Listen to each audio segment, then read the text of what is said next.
మన నెల్లూరులో జరుగుతున్న రొట్టెల పండుగ ఎలా జరుగుతుందో చూసేద్దాం రండి. ఈ రొట్టెల పండుగ నెల్లూరులో ఉన్న బారాసాహిద్ దర్గాలో అయితే చేస్తారు. ఈ రొట్టెల పండుగ ప్రతి సంవత్సరం మొహరం రోజు నుంచి 5 రోజుల వరకు అయితే చేస్తారు. ఈ రొట్టెలు మార్చుకోవడం కోసం అయితే చాలా దూరాల నుంచి కూడా వస్తున్నారు. కానీ ఈ సంవత్సరం మాత్రం జనాలు చాలా ఘోరంగా పెరిగిపోయారు. మేబీ నాకు తెలిసి ఇన్స్టాగ్రామ్ లో రీల్స్ వల్లే ఏమో అనుకుంటా ఇంత పబ్లిసిటీ అయిపోయింది. ఈ రొట్టెల పండుగకి రావడం అయితే నేను కూడా ఇదే ఫస్ట్ టైం. ఇక్కడ రొట్టెలు ఇచ్చే వాళ్ళందరూ కొత్త వాళ్ళకైతే ఇవ్వడం లేదు, వాళ్ళు బదులుకే ఇచ్చుకుంటున్నారు. కాబట్టి నాకైతే అసలు రొట్టెలు తీసుకోవడానికి చాలా టైం పట్టింది.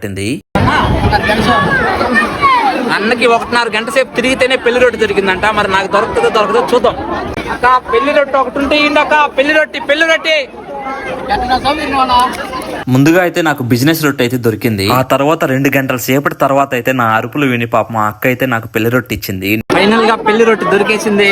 నీళ్ళలో ఉన్నంత వరకు చల్లగా ఉంది. రోడ్లోకి వస్తే ఎండ మామూలుగా లేదు.